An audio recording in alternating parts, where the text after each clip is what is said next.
బోధనేతర కార్యక్రమాల నుండి బోధనేతర కార్యక్రమాల నుంచి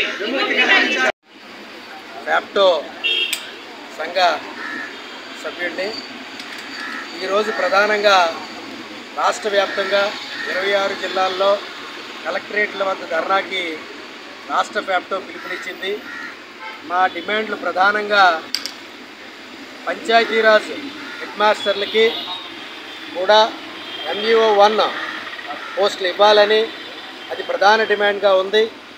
అదేవిధంగా మాకు బోధనేతర కార్యక్రమాలు అప్పగించకూడదని, అలాగే యాప్లు అనేవి తొలగించి మమ్మల్ని పాఠాలు చెప్పుకునే విధంగా చేయాలని, ప్రతి కార్యక్రమాన్ని చాలా బలవంతంగా విద్యాశాఖ వారు మరి ఉపాధ్యాయుల మీద రుద్దుతున్నారు.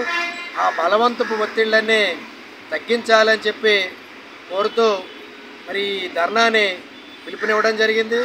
ధర్నాలకు ముఖ్య ఉద్దేశం ఏంటంటే ప్రభుత్వం అనుసరిస్తున్నటువంటి కొన్ని విధానాల పట్ల ఉపాధ్యాయ వర్గం అంతా కూడా చాలా వ్యతిరేకంగా ఉంది, చాలా అసంతృప్తిగా ఉంది. ఈరోజు అనుసరిస్తున్న వైఖరి చాలా అప్రజాస్వామికంగా ఉంది.